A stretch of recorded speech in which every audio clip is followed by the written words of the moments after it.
Akkam jirtu maatiiwwan Qibee Akaadaamii baga nagaan gara YouTube chaanaalii keenyaatti dhuftan. Ani barsiisaa Salamoon Gaaromsaan jedhama. Yeroo darbee fiiziksii kutaa 10ffaa boqonnaa 4 paartii 2 ilaallee turre. Har'a immoo fiiziksii kutaa 10 boqonnaa 4ffaa paartii 3 isaa waliin ilaallaa jechuudha. Kallattiidhumaan gara barnoota keenyaatti galla. Egaa viidiyoo guyyaa har'aa yookiin barnoota guyyaa har'aa keessatti electrical discharge kan jedhamu yookiin immoo physical phenomena electrical discharge yookiin naturally keessa lightning kan jedhamu ni ilaalla. Akkasumas Columbus law of electrostatic force kan jedhu ni ilaalla jechuudha. Objectiviin barnoota kana yookiin immoo kitaaba keessanirraa 4.4 fi 4.5 yoo fixxan yookiin immoo viidiyoo kana ilaaltanii yoo fixxanii you have to explain nature of electrical discharge. What does mean nature of electrical discharge kan jedhu jechuudha. Fakkeenyaaf viidiyoo guyyaa darbee yookiin immoo barnoota keessan yeroo darbee keessatti electrical charging yookiin immoo what is electrical charging kan jedhu ilaallee turre jechuudha. Maloota gurguddaa sadii wayii fudhannee kana gaafan isiniin jedhu charging processii gosa sadii wayii jira jennee isaanis friction yookiin rubbing, conduction fi induction jennee sirriitti ilaallee turre jechuudha viidiyoo guyyaa darbee keessatti.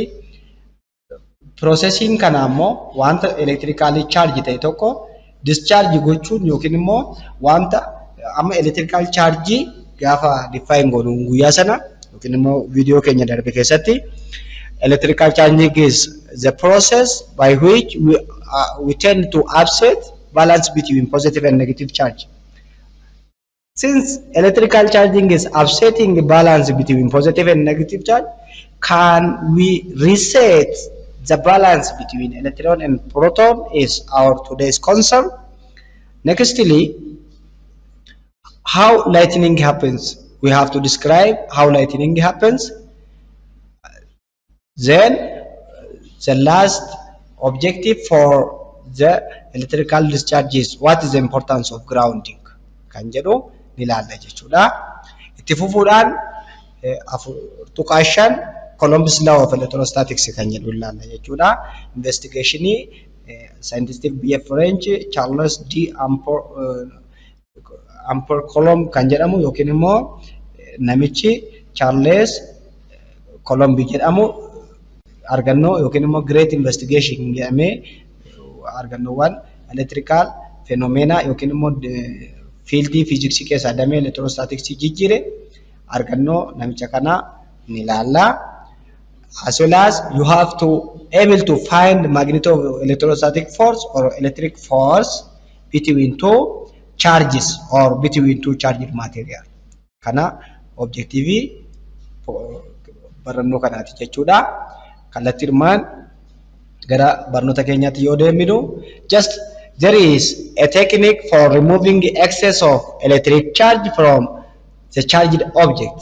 Amma yeroo darbe materiaalii niwutiraalii ta'e tokko chaarjessuun ni danda'ama jenne wanta charged ta'e tokko erga chaarjessuun akkuma barbaachise materiaaliin charged ta'e nu fayyade tokko yeroodhaan booda yookiin immoo if we upset balance between positive and negative charge and but we need material to be neutral, it is also possible to reset material to its original condition which is neutral, and this process of removing electric charge from charged body is discharging.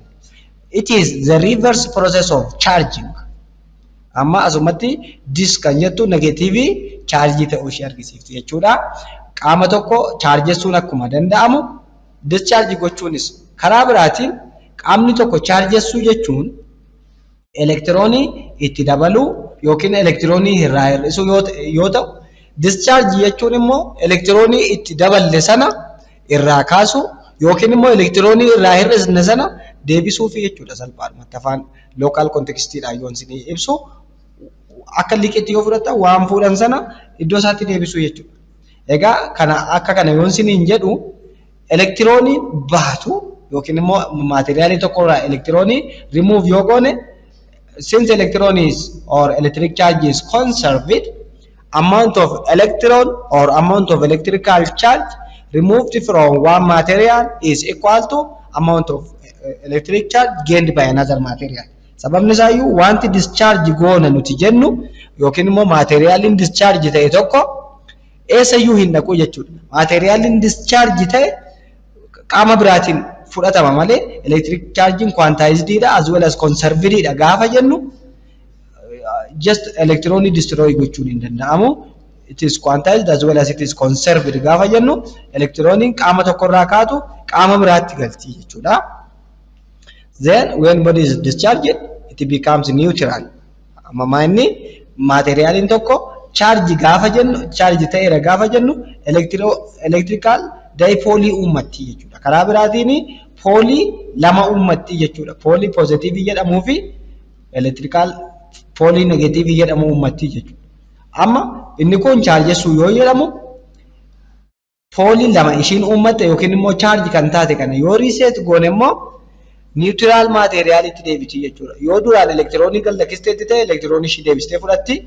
Yoo duraan electronic fudhatteetti ta'e electronic fudhatte sana deebistee kenniteetu electronic kun hin barbadaa'u haaraa hin uumamu waan ta'eef neutral processing akka kana ittiin taasisnu electrical discharging jedhama jechuudha. Fakkeenya electrical discharging kana keessaa inni baay'ee olaanaa yookiin immoo beekamaan lightning yoo ta'u lightning kun just it is an example of discharging which is caused by induction. Rigata duumessi bishaan of keessaa qabu yookiin immoo wanti bishaan ta'e tokko qilleensa faana yookiin environment faana as well as walii isaa wajjin rigata uumuudhaani electronic protonin shi yookiin immoo positive and negative charge shi adda ba'uudhaan electrical charge kuufame gara lafaatti mala ittiin namnudha jechuudha. This lightning is an electrical discharge caused by imbalance between storm cloud and the ground one. Amma asitti electrical discharging kun yookiin immoo fakkeenya electrical discharge keessa lightning kan jennu kuni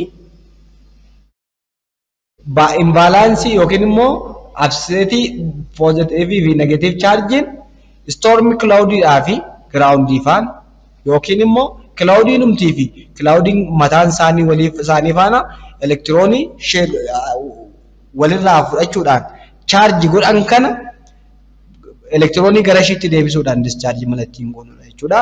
Egaa objective barnoota kanaa keessa tokko kan nuti jennee turre dura maa'inni akkaataa itti lightningin uumamu ni bartu siniin jedheen ture. Lightningin kun akkamiin uumama seetanii just most lightning occurs within the cloud. Kana jechuun maa inni seetanii lightning fakkeenyaaf hamma bakakkaa yookiin immoo lightning kan nuyi jennu lightningin kuni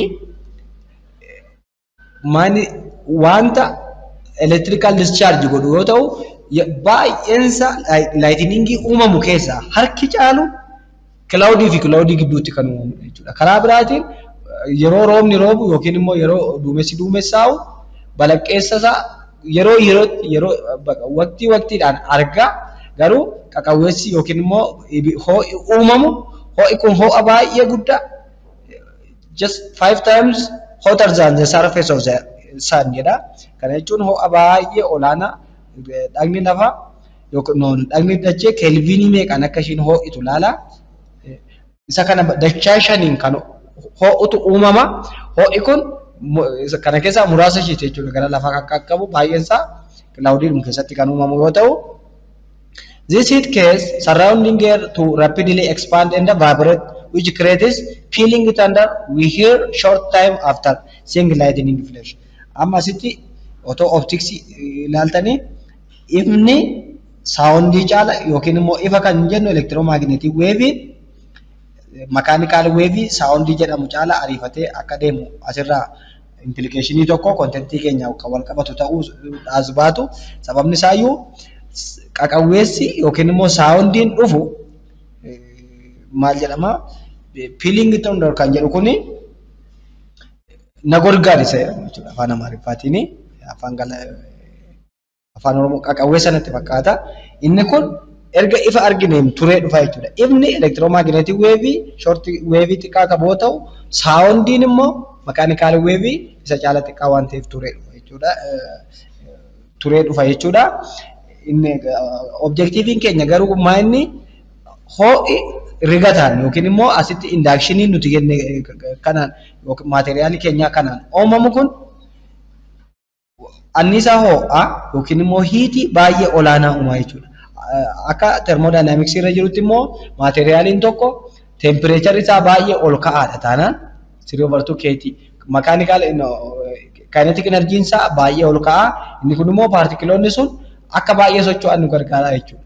Amma formulaa 1/2 mv² jennu kinetic energy makaaniksii irratti beeknuti jechuudha. It is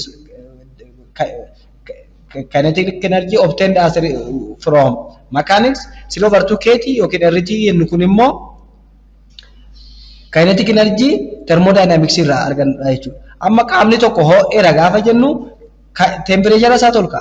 Boltzmann constantiin dhaabbataadha. 3/2 or 2/3 constantiidha. Asii 1/2 constantiidha. Maasiin constantiidha. Temperature asii ol ka'u partikilii keenyaaf velocity ishii uumaa jechuudha. Velocity kun immoo akka partikiliin keenya rapidly expand taatu godha jechuudha. Just they expand rapidly as well as they vibrate. Vibration isaanii kun immoo maal uuma jechuudha? Peeling thundery yookiin immoo ifa kan uumu jechuudha. Then amma asirraa yoo fudhatte a charge water drop of one side or positive or negative may tend to collect in one part of the cloud and the result is lightning which is a spark kan jennu jechuudha. Amma figarii kanarraa yoo ilaallu ta'e bakakkaan akkamiin uumama? Amma kun duumessi kun bishaan of keessaa qabaa jechuudha yookiin immoo maateriaalii bishaan of keessaa qabu yoo ta'u kun immoo lafa. By default chargiin akkamiin teessi jedhama?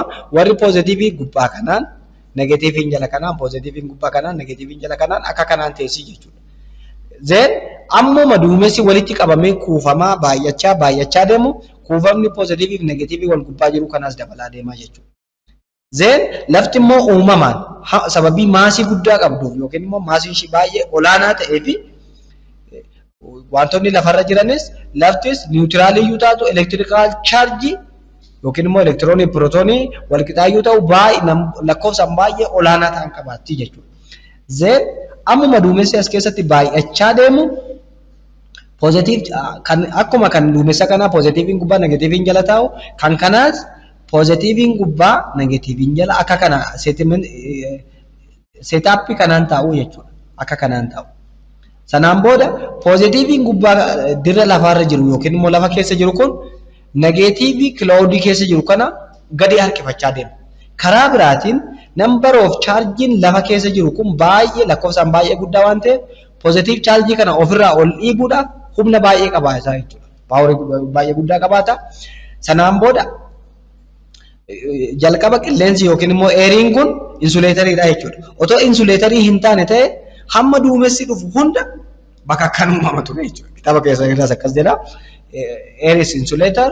If it were not, the cloud made all time as the lightning made or the lightning happen all time as thunder or the cloud occurs jedha. Kana jechuun maali? Otoo qilleensi kun insuleetarii hin taane ta'e hammuma duumessi uumamu hunda bakka akkaan uumama ture jedha. Egaa insuleetariidha jechuudha qilleensi kun. Insuleetarii ta'u lafti chaarjii qilleensa negatiiv chaarjii qilleensa keessa jiru kana gargadiitti erga kuusti. Karaa biraatiin poozitiiv chaarjii kana immoo ofirraa asii ol dhiibdi jechuudha. Kana yoo fudhattanii negatiiv chaarjiin asitti kuufame kun hammuma baay'achaa deemu tokkoffaa waliisaa wal dhiibaa deema. Lammaffaa chaarjii poozitiivii lafa keessa jiru kanaan wal harkisuudhaaf poteenshaalii baay'ee guddaa argachaa deemaa jechuudha.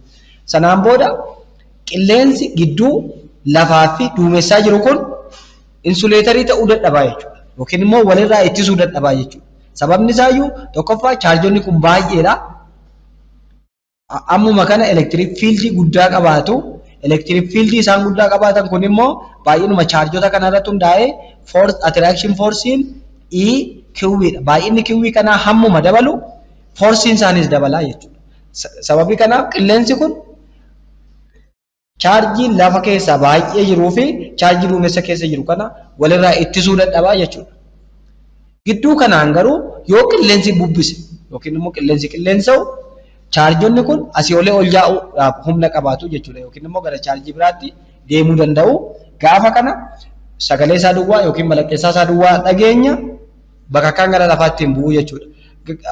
Qilleensi kun akka kanaan uume kilaawudii keessatti ispaarkii yookiin immoo sagalee isaa duwwaa dhaga'uu yoo dadhabne chaarjonni kun kuufamanii dhumarratti elektirooniin kun lafaan waan harkifamtu daandii wayii baafatteetu kallattiidhaan gara lafaatti gadi qajeelti jechuudha. Daandiin ishiin baafatte kun elektirooniin kun gaafa wal tuqaa gadi qajeeltu tokkoffaa sagalee ifa uumtii jechuudha. Lightning isa jennu kan. Lammaffaa velocity olaanaa waan qabaattuuf speediin itti ishiin dhuftu kun olaanaa waan ta'eef velocity'n kun immoo ammuma kana siree obartuu keetii yookiin immoo RT kan jenne kan. Asii velocity'n gaafa square ta'u temperature kana ol kaasaa jechuudha. Karaa biraatiin heat energy olaanaa ta'e uumtii jechuudha.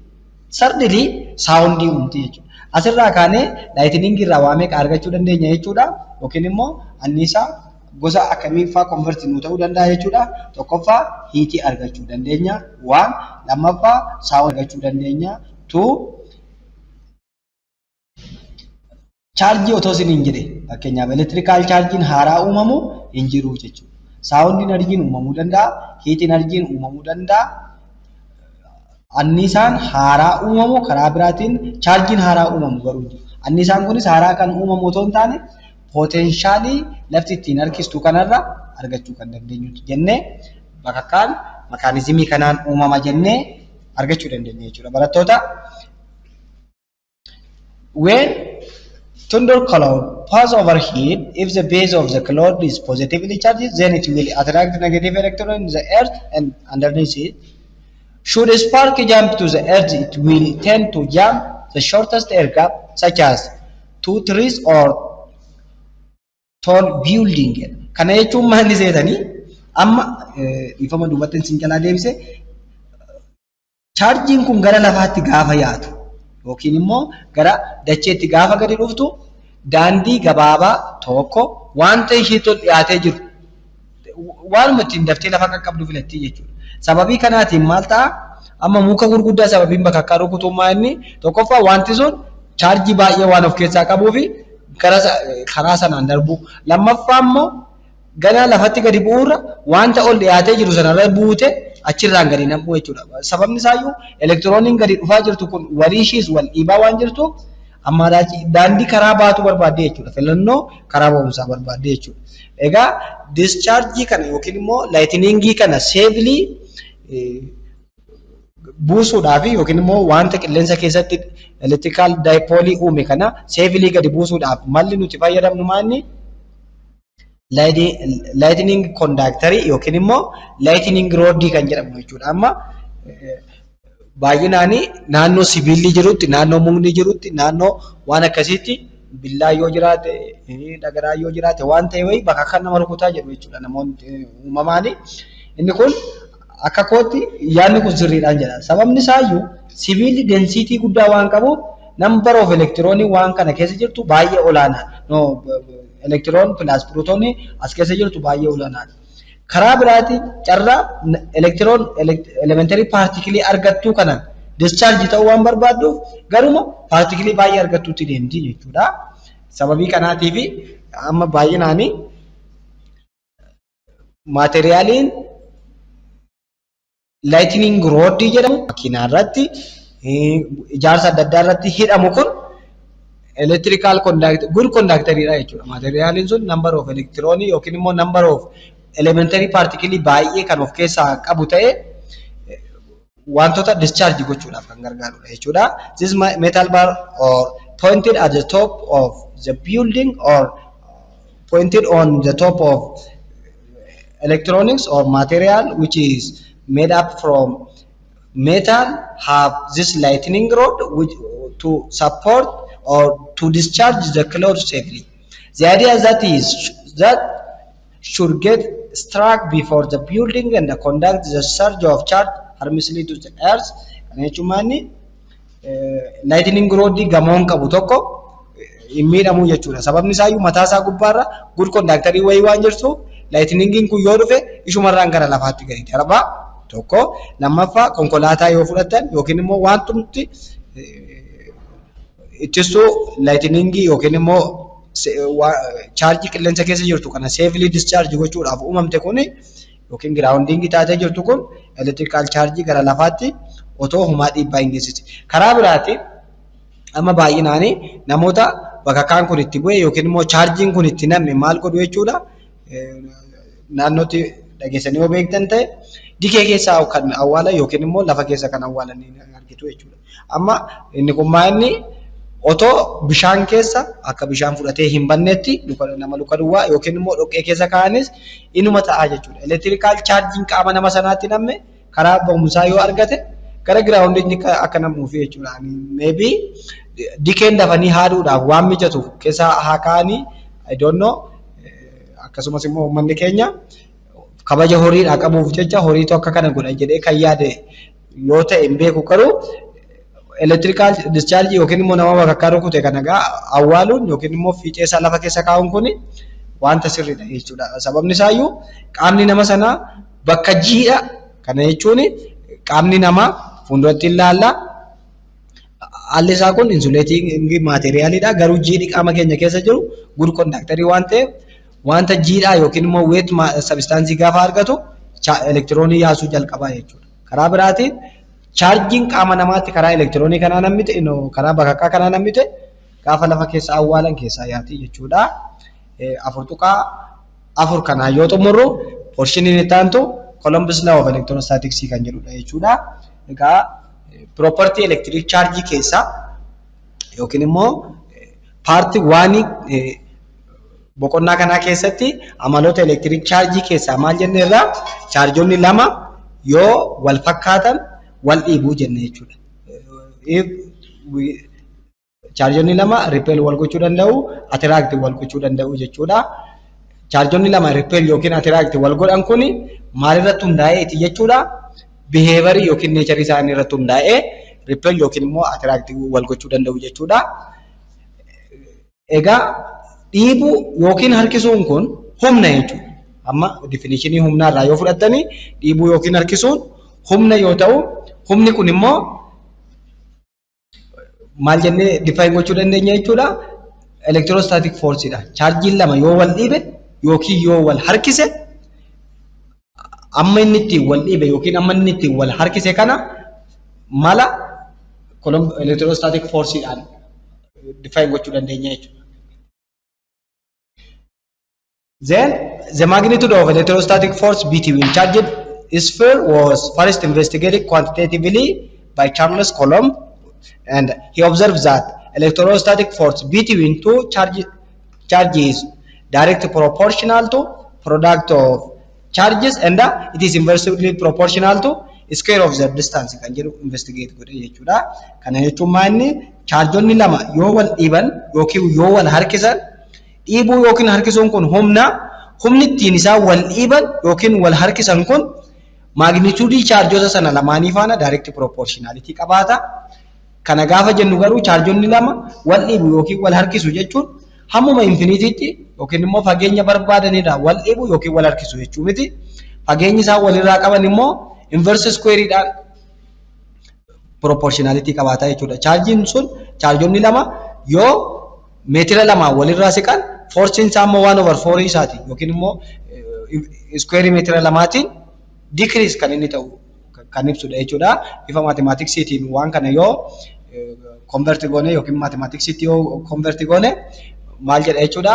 Electrostatic force is directly proportional to product of charges and inverse proportional to inverse square erga jenne proportionality constant kana gara hima wal qixaatti yoo jijjiirru maal jechuu dandeenya jechuudha. F is equal to proportionality constant which is known as Coulomb's constant times product of the charges over square of separation between the charges jenne define gochuu dandeenya jechuudha. Keen kun proportionality constant jedhamti jechuudha. This proportionality constant kuni Columbus constant illee jedhamtee hin waamamti.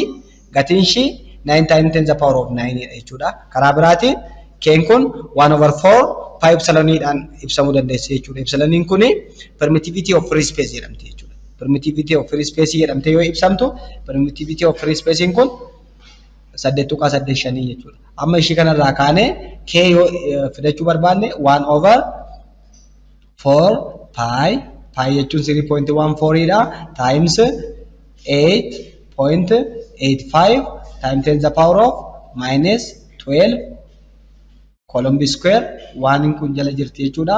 Coulomb square over Newton meter square kan yoo ta'u wanti kun maal dhufa seetanii 0.899 times 10 the power of 11 dhufa jechuudha. Kaza ishii kana yoo akkas bittan 8.9 no the power of 10 ina 8.99 times 10 the power of 10 Newton. Ishiin kun Coulomb square Newton meter square kun gaafa garagarattu Newton meter square per Coulomb square ida jechuudha. Kun approximately 9 times 10 the power of 9 Newton meter square per Coulomb square jennee ibsuu dandeenya jechuudha. Egaa electrostatic forcing kun yookiin immoo humni harkisuu chaarjota lamaan gidduu jiru kun vector quantity waan ta'eef magnitude isaa akka kanaan yoo ibsame charging isaa hoo maal ta'a kan jedhu jechuudha. Charjonni lama wal dhibu yookiin wal harkisuu erga jennee direction force kana electrostatic forcing direction electric field strength faana qaba kan jedhu jira jechuudha. Fuulduratti itti dhufna. Karaa biraatiin it is directed outward from positive test charge kan jedhu jira jechuudha. Columbus law kana keessa. Kanaafuu direct electrostatic forcing kun positive charge irraa madda jechuudha. Charge positive irraa gara alaatti outward godha.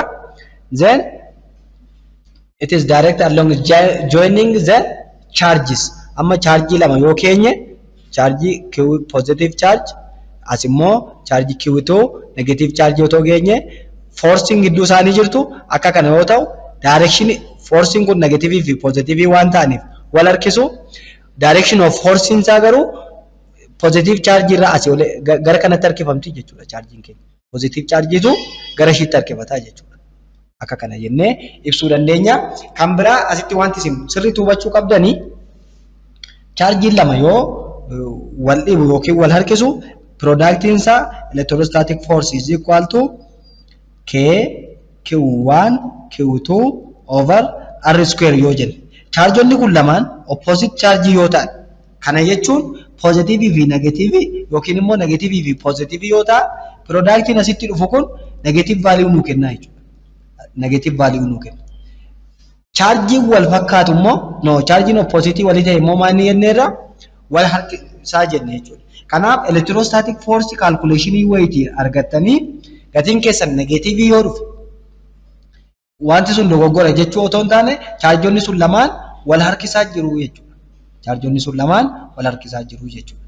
Waan lammaffaa chargeonni sun lamaan negative fi negative yookiin positive fi positive yoo ta'an negative positive baay'isuu positive yookiin immoo negative baay'isuu negative yoo ta'u jettanii lamaan isaayyuu positive value nu kenna jechuudha. Asirraa ka'uudhaan electrostatic force lama gaafa waliin baay'atu positive value nu kenneera taanaan forcein sun repulsive force dha jechuudha. Forcein sun repulsive force dha. Karaa biraatiin nature of forcein sun repulsive dha jechuudha. Amma asitti chargeota ishiin fakkeenya dura asii fudhadhe kana yoo itti deebine chargeonni kun lamaan direction of forcein isaa laayiniin chargeota kana lamaan join godhu yoo ta'u chargeonni kun lamaan isaanii positive dha taanaan chargeonni kun wal dhiibuu jechuudha. Kanaafuu direction of forcein isaa inni kunis asii gadeedha inni kunis asii dhiibaa jechuudha. Akka kanaan electrostatic force chargeonni lama yoo wal dhiiban yookiin immoo if the charges are unlike charges it is force is attractive, and if charges are like charges or if charges have the same sign the electrostatic force exists between them is repulsive force jechuudha. Egaa electrostatic forcing kun force isa fakkaatu wayii qaba karaa biraatiin maal jechuudha nature of force yoo fudhanne forceonni electrostatic force dhaan wal fakkaatan gravitational force kan jedhamu jira jechuudha field force dha lamaan isaaniiyyuu electrostatic forcing kun waan baay'eedhaan gravitational force dhaan wal fakkaata kanaaf jecha kitaabni keessanis wal bira madaalchisuudhaaf waan yaalee fi what is the similarity and difference between electric and gravitational force jechuudhaani sababni isaayyuu electromagnetic force fi gravitational force kun gosoota field force uumamaan jiran arfan keessaa warreen lamaan waan ta'anii fi isaan kana wal bira madaallee bifa stability yoo ilaallu nature of force isaa yoo ilaalle electrostatic force ni type of force irratti hundaa'uudhaan repulsive ta'uu danda'a attractive ta'uu danda'a jechuudha kana gaafa jennu maa inni yoo charging keenya lamaan wal fakkaataa ta'e forcing sun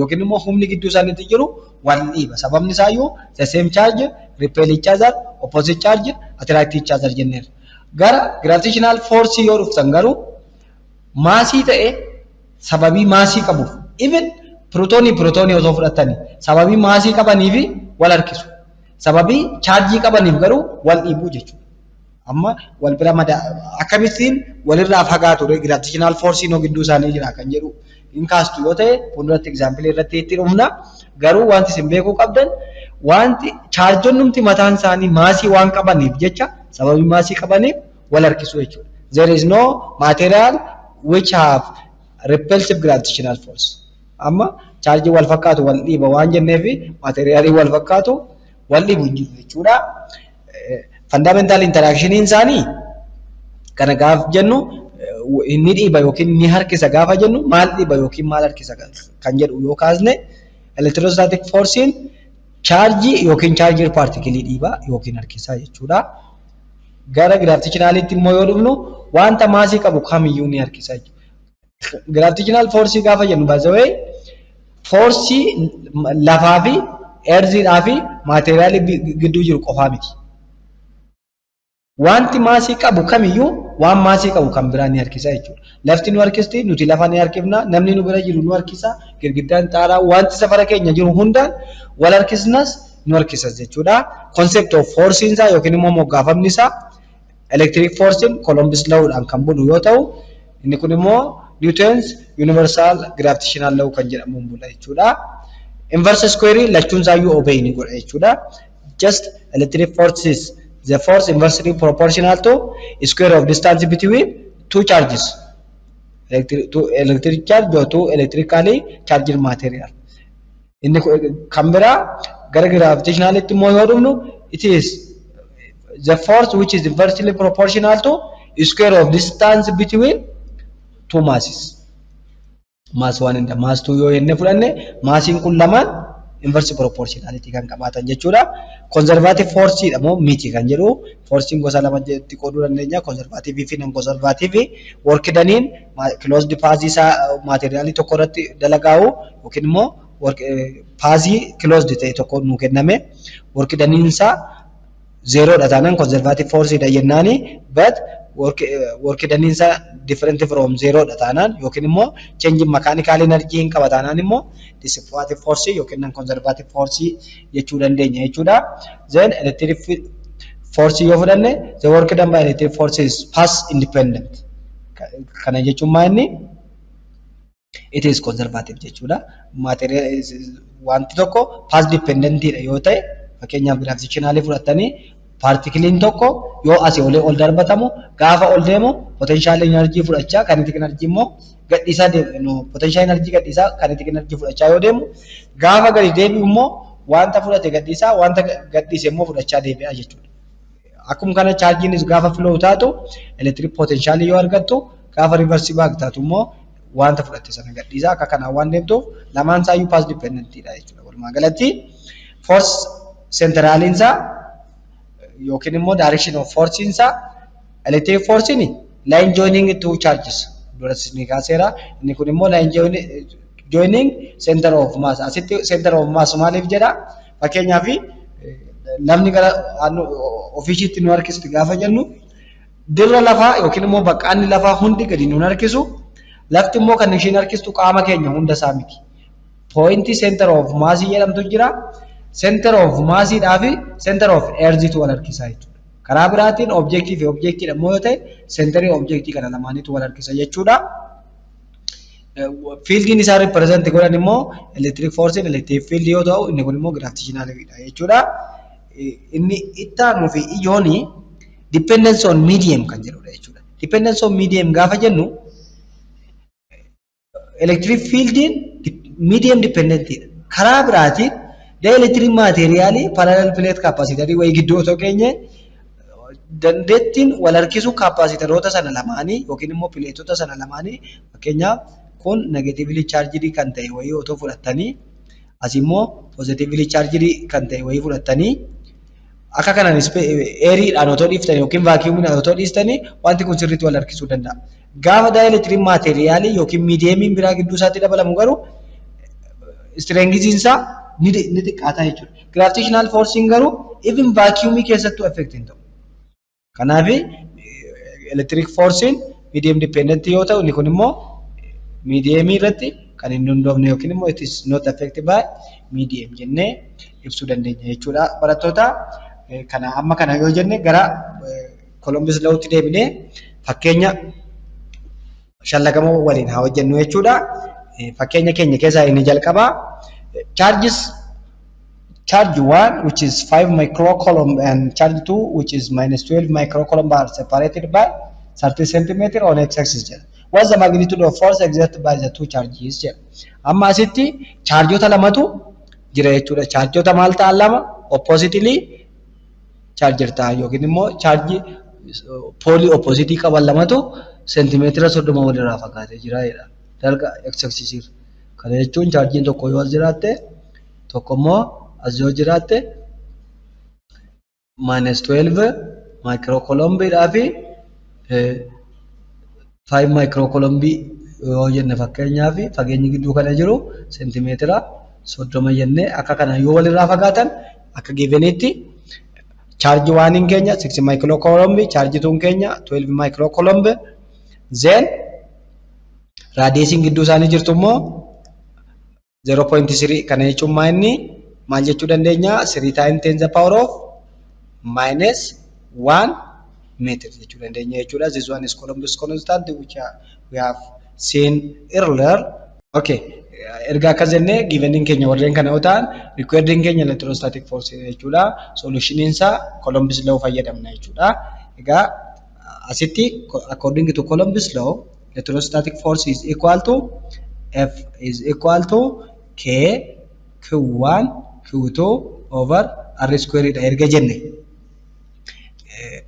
gatiin K keenya 9 times 10 the power of 9 Newton meter square per Coulomb square yoo ta'u kana baay'isu charge 1 in keenya 5 times 10 the power of shin kun minus qabdi ifama 5 times 10 the power of minus 6 Coulomb baay'isu negative 12 times 10 the power of minus 6 Coulomb over 3 times 10 the power of minus 1 meter the whole square jechuudha. Asitti kun maal ta'a Coulombiin kun lamaan Coulombii square kana yoo baddu meetiriin square taatu kun meetiri kana yoo baddu maaltu nu hafa jechuudha Newtonii duwwaatu hafa jechuudha. Barattoota asitti electrostatic force chargeota kana lamaan gidduu jiru maal ta'a jechuudha lakkoofsa ishii 9 5 12 kanaa fi 3 square taatu kana walitti dabarfannee power ishiis walitti funaannachuu dandeenya jechuudha. Isa kana herreega isaa isiniif anniisaa 9 baay'isuu 5 baay'isuu negative 12 jala 3 square yoo jenne 3 square times the power of minus 1 square times 10 the power of power ishii 9 minus 6 minus 6 Newton in wafa jechuudha. Then inni kun immoo maal ta'a 9 baay'isuu 5 negative 60 dhufti jala 3 square jechuun 9 minus 10 the power of minus 1 square gochuuf gaafa goonu immoo 10 the power of minus 2 ta'a. Gaafa ol darbitu immoo maal taati jechuudha? Time 10 the power of minus 9 shi minus 2 taate kun positive waan taatuuf positive 11 minus 12 newton ta'a jechuudha. Kaza sagalii fi sagal kana yoo waliin balleessine maaltu hafa jechuudha? Negative 60 time 10 the power of minus 1 newton ta'a jechuudha. Kun immoo maal taate jechuudha? 10 the power of minus 1 jechuun 0.1 dha. Kana yoo waliin baay'isnu maal ta'a jechuudha? Minus 6 newton ta'a jechuudha. Forcing chargeota kana lamaan gidduu jiru. Egaa barattoota chargeonni kun lamaan asii negative charge jira. Kun immoo positive charge waan ta'eef chargeonni kun lamaan wal harkisuu jechuudha. Kanaaf kun negative ta'uun shi maal agarsiifte jechuudha? Forcing kun attractive ta'uu shi agarsiifte jechuudha. Kana akka kanaan hojjechuu dandeessu jechuudha. Dandeettan isinis yaaluu dandeessu. Gaaffii lammaffaan two charges we have given charge 1, let me say Q1 is 1 column and charge 2 which is equal to minus 4 column exist in air at arbitrary distance between. What's the direction of the force between them? Amma sitti force direction isa nu gaafate. Magnitude of force otoo hin taane direction of force nu gaafate jechuudha. Asitti maal goona jechuudha barattoota? Electrostatic force between two electric charges equal to K Q1 Q2 over R square gaafa gootani gatiin K keenya 9 times 10 the power of 9 Newton meter square times 1 coulomb times minus 4 coulomb over certain meter.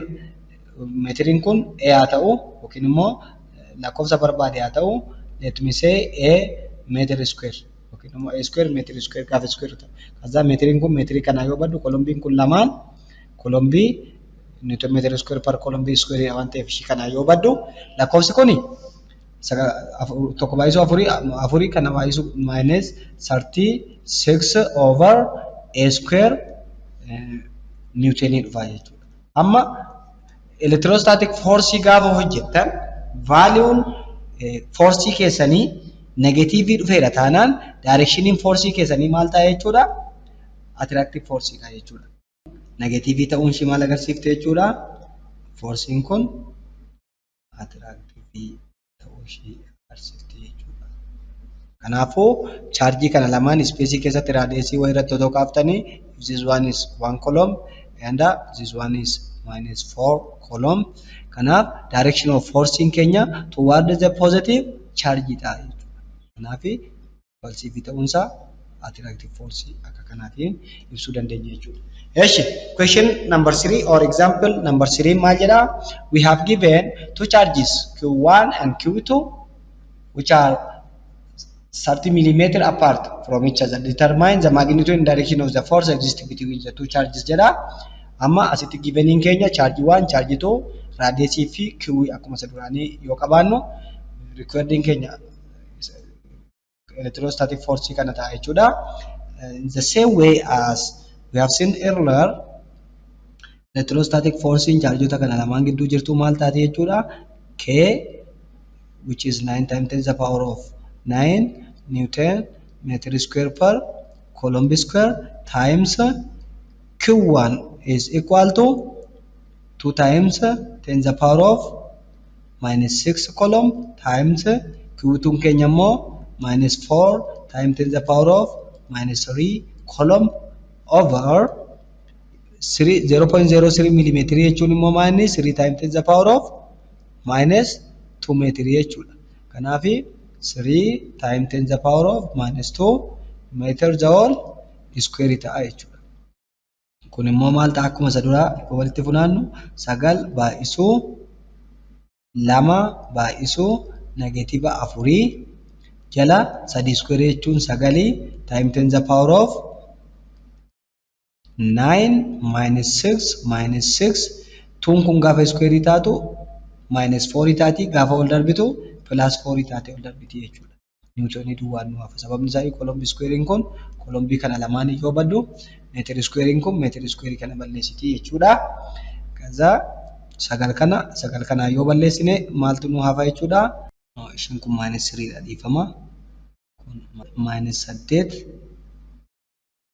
time 10 the power of sagalii fi sagal sadiidha waan taateef yoo wal balleessitu 4 niwutonii dhufti jechuudha. Karaa biraatiin niwutonii kuma 80 dhufaa jechuudha. Ammas inni kunis forsiin kun negatiivii waan ta'eef forsii akkamiiti jennaan jechuudha. It is an attractive force jennaan jechuudha. Otoo as a chance resulting force kana positivii ta'ee maal jenna jechuudha. Chaarjonni kun lamaan wal dhiibuu jenna jechuudha.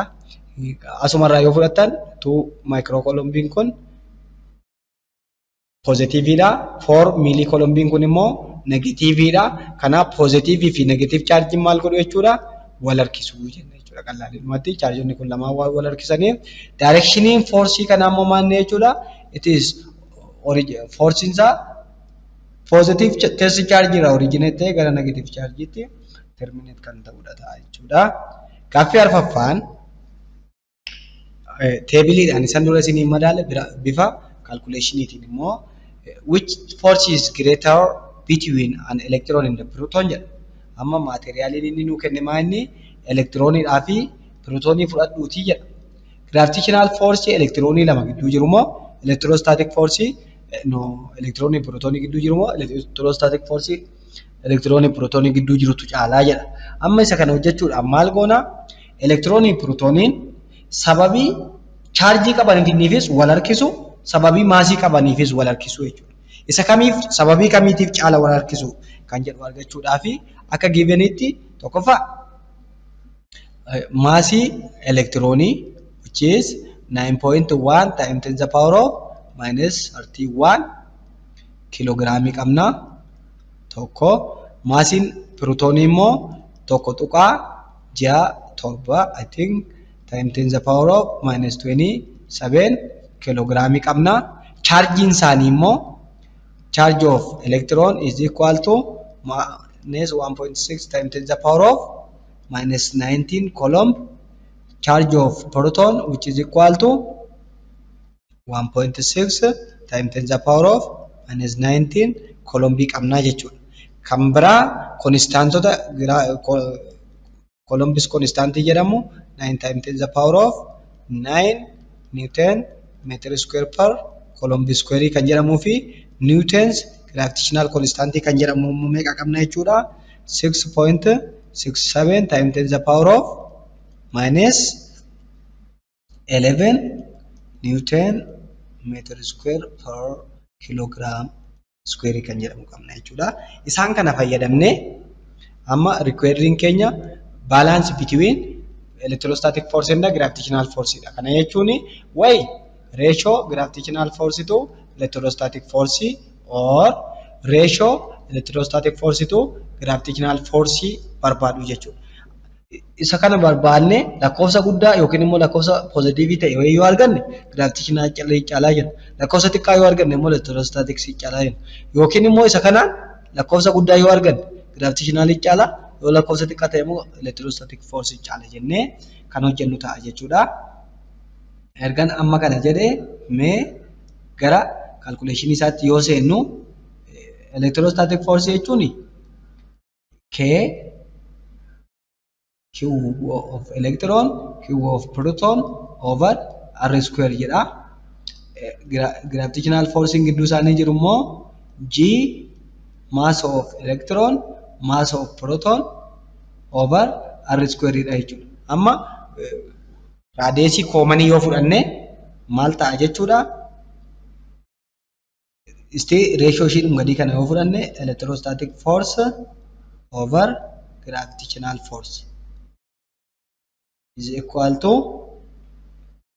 K Q1 yookiin immoo Q of electron Q of proton over radius square over G mass of electron mass of proton over radius square otoo jenne Raadiyeesiin kun raadiyeesii kana yoo baddu kanaaf maal arganna jechuudha?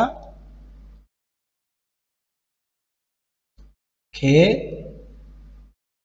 Q of proton Q of electron over G mass of proton mass of electron kan jedhu arganna jechuudha. Ishii kana gara lakkoofsaatti yoo naqxan maal ta'a? K jechuun reeshoon Fe over Fg kuni maal nu kenniti jechuudha?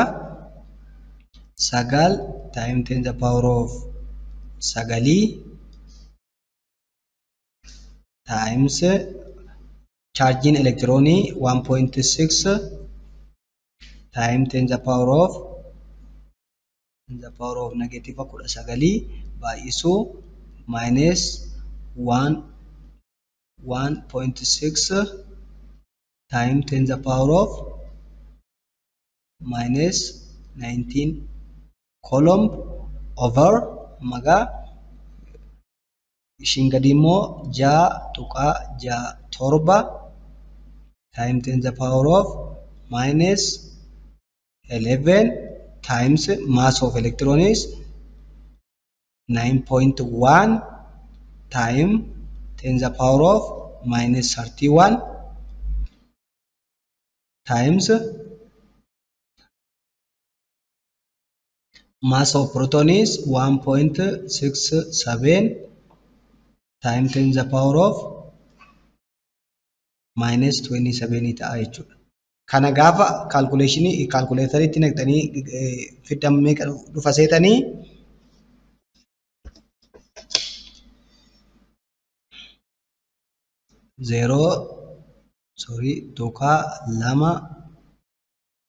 lama torba times 10 the power of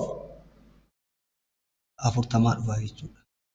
Kana jechuun maayinni 2.2 torba times 10 the power of 39 dhufa jechuudha. Amma gaa asirraa maal kan jedhu argachuu keenya jechuudha barattoota. Electrostatic force over gravitational force in 2.27 times 10 the power of 40. Kana jechuudha static force much larger than gravitational force by how much? 2 times 10 or 13. Onaatiin electrostatic force gravitational force amma kanaatiin caalaa jechuudha. Otoo lakkoofsa kana yookiin immoo fraction lakkoofsi kun kanuma ta'ee yookiin immoo 1 over kanaa ta'a jechuudha. Kana jechuun immoo lakkoofsa baay'ee xiqqaa ta'e ta'a jechuudha. Kanaaf chaarjonni yookiin immoo chaarjiin elektiroonii fi chaarjiin pirootoonii sababii chaarjii qabaniif hammi isaan wal harkisan sababii maasii qabaniif hamma isaan wal harkisan irra 2.3 times 10 the power of 39 caalaa jechuudha. This means that electrostatic force is much larger than gravitational force kan jedhu ta'a jechuudha. Gaa part 3 asuma irratti xumurraa. Next topic part 4 electric field fi electric circuit kan jedhu bakka tokkotti qabannee dhiyaannaa. Warri YouTube channel kanaaf haaraa taatan subscribe gochuudhaan maatii ta'a. Viidiyoo kana yoo jaallattan like gochuudhaan hiriyoota keessaniif immoo share gochuu hin dagatinaa. Galatoomaa. Yeroo barnoota gaarii isiniif haa ta'u.